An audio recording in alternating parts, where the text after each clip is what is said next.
We're just further down the beach where the Astoria is located, past what is called Willie's Rock. That was that amazing grotto that was built on top of the coral.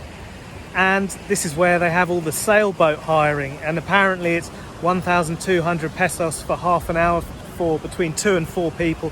And you pay a bit more if you use it for longer. So what's that, 1,200? 15, 17 pounds, something like that. My dad would love it. He loves a bit of sailing. He was a good sailor as well.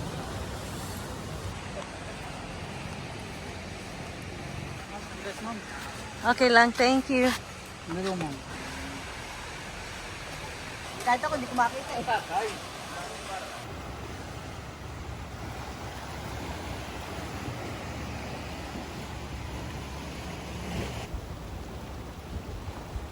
We are here right at the end of the long beach of Boracay. It is, oh hello, hi. And this is right at the end of station 1. And what's your name? Alfred. Alfred? How old are you, Alfred? Anong? Okay lang. Okay lang. How old? Isa, dalawa, no, hindi. 9. I'm speaking Filipino, he knows English, of course. He's 9 years old. And I think he wants to take our picture. But yeah, we are right down at the far point of station 1. No more sand here. And there is a picture taking opportunity with a hole in the rock. I need to look after my dad on this little ledge. Always trying to get in the action. Holding onto the rope. How you doing, Dad? Oh!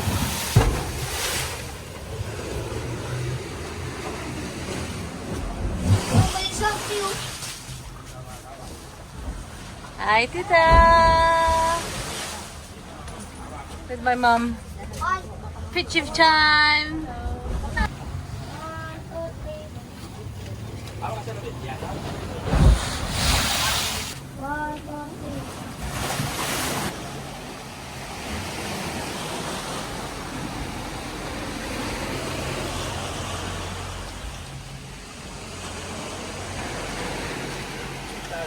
Fisherman's boat. The evening, come back in the morning.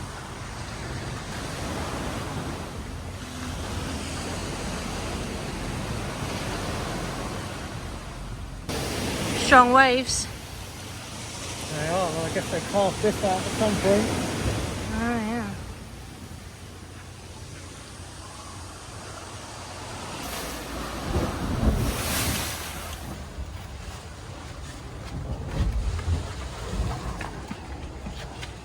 I survived.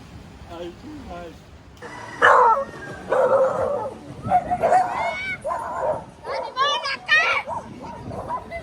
Who's winning? This guy. Oh. No more waiting. Stay.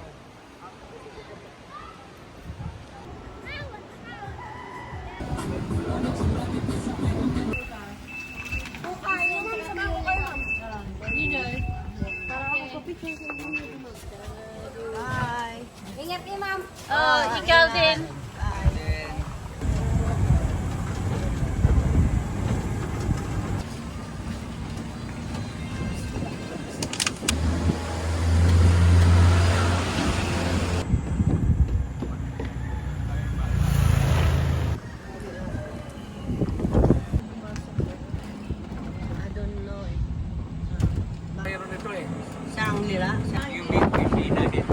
Yung ginagawa pala, if you want this, the one with the bar, ito ba? Ano naman ito eh? Look at that! Oh, this is this. They can sit there, because we have to see. But Normally. Yeah. We're getting extra privileges.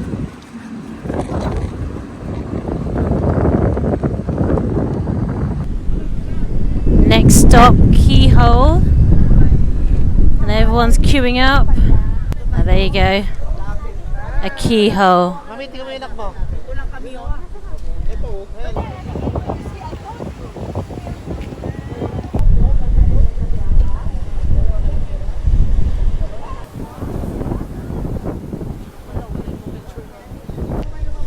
this photographer is making these guys doing a full-on photo shoot. This is like their 10th pose. The extended photo shoot has now finished and we are next in line. So Keyhole, Boracay, everybody in, everybody in. This way, this way, this way. Let's get it in. Mom, come there. Ready? Down. 1, 2, 3. Apparently, only in the beginning of this year, my parents could actually take a picture right underneath the keyhole. But now they've corded it off, maybe because of falling rocks or strong currents. You don't want to get washed away. Even the marshal's getting involved. He's doing a great job of keeping law and order for the steady stream of tourists that are making their way to this iconic viewpoint in Boracay. And what an incredible difference this is between the indigenous village. We've just driven through a private estate of countless condo developments that are apparently being bought by foreign investment. You can buy a lease, whereas it's much more difficult to own the land if you are foreign. And some of them are like 1,000 apartments deep, and they're paved, they're trimmed hedges, they're high end, they're really, really fancy. And I think Rudy and Elsie perhaps looked at one to buy.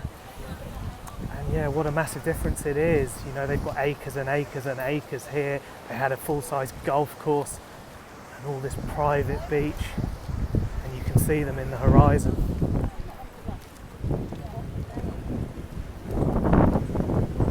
And I guess it is yin and yang, isn't it? The indigenous people, they were left with, well, it was a mosquito-infested bit of swampland that was a bit of an afterthought, I think. I reckon it's a piece of real estate that no one else wanted. And here we go with the prime stuff. Yeah, if you've got the money, have a piece of Boracay.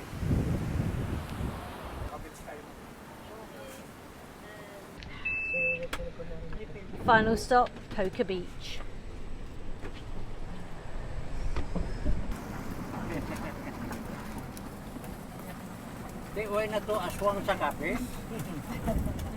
My dad is staying in. The ladies are doing picture time by the beautiful flowers and the sign. Rudy has abandoned ship. Well, he hasn't abandoned ship. He stayed on the tricycle. I think he's a little bit tired, but Elsie and Titayoli, they are getting their snaps here, and they do have a professional photo taking service. So do we think Elsie is going to invest in some professional pics? I think perhaps she will do. And this beach looks like it is part of the private condo complex, and it's stunning. It's windy here. There is a warning sign, and I think you're only allowed to swim here between the hours of 6 and 6. It's obviously on the windsurfing side of the island, I reckon. And I guess as we've paid our entry fee to be tricycled up, we can come in and have a little look. The Belmont Hotel, we passed a Savoy Hotel and perhaps a condo complex. And I wonder how much a condominium was going to cost here. Maybe I'll ask Rudy and Elsie what it was. There we go. We have 15 minutes until our 3 hours runs out. So instead of extending it another hour, we're going to just head back, pick up our luggage, and then go to check into the new place.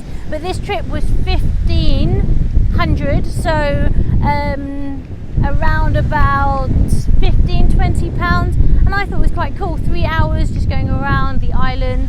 It was interesting seeing the different environments, the different communities. You know, you have the pristine beach, you have the not so pristine beach, but you have a lot of activities going on, a lot of surfers, windsurfers, visiting the local communities and seeing, it was sad to see them all kind of put into one little area, and not the best sort of living conditions either.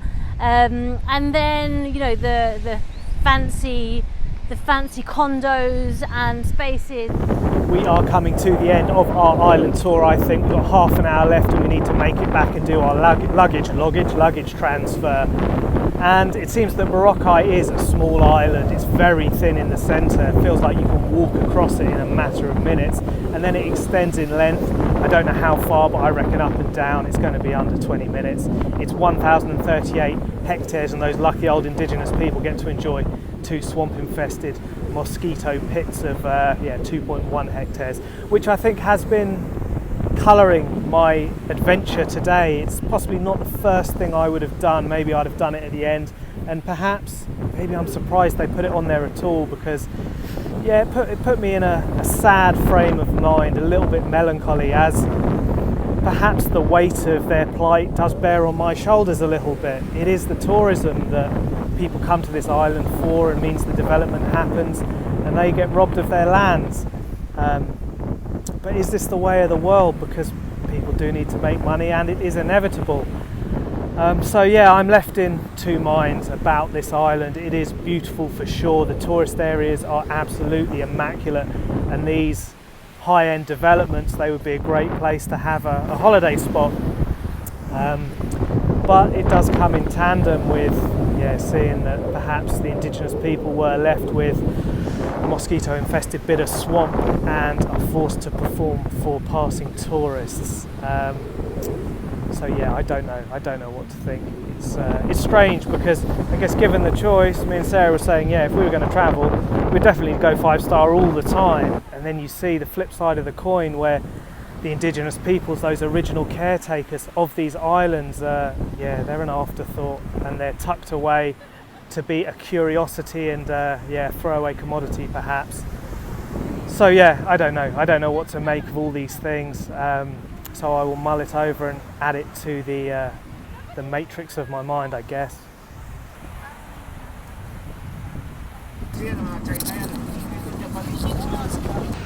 Just come back to pick up our luggage from Victoria, Boracay, Station 1. Hold on, I'll come out.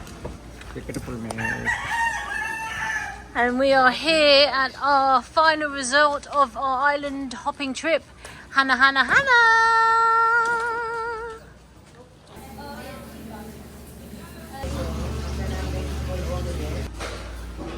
We have done a room swapsy and we are down here. Bathroom, a bit of a wet room, but far enough from the toilet. My mirror dance. And we have a bit of a spacious room from the one that they put us in.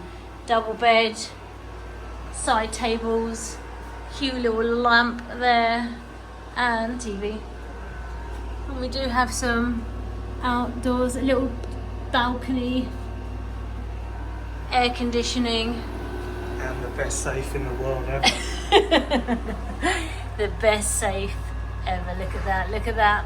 But there is hanging space, some shelving, and it feels clean. So my observation is, I'm happy with the room, it's fine. There are a lot of mosquitoes this neck of the woods when we were coming in. They are everywhere. So we need to make sure this room is clear and be really careful. I cannot get bitten anymore. I'm definitely going to get malaria at some point. Touch wood. But feels clean. And I like their wooden decor, their bamboo bed.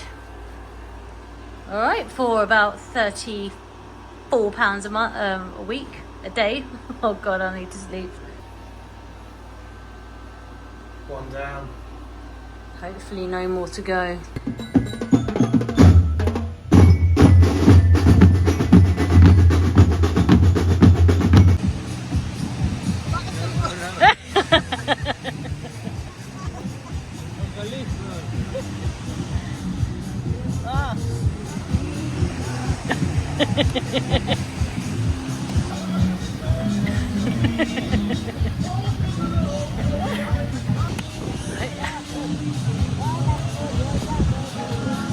It's just that you're skipping.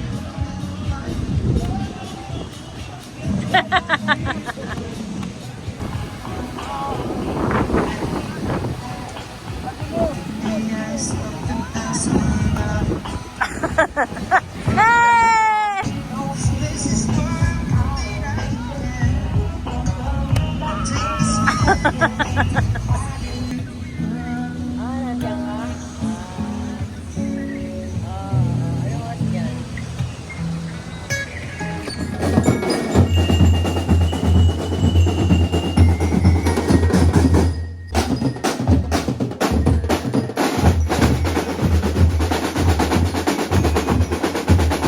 It was an evening of poi, relaxing music on the beach, and this cool band that actually come from our street. So we are groupies following them. Oh, just didn't realise there was a dog right there. But yeah, it was cool. Nice music, good rhythms. And I think Just Stop Oil protesters could learn a thing or two for them, because yeah, they held up the traffic all the way down the street, but yeah, no one seemed to mind at all. Kind of stopped and joined in. So yeah, better way to do it.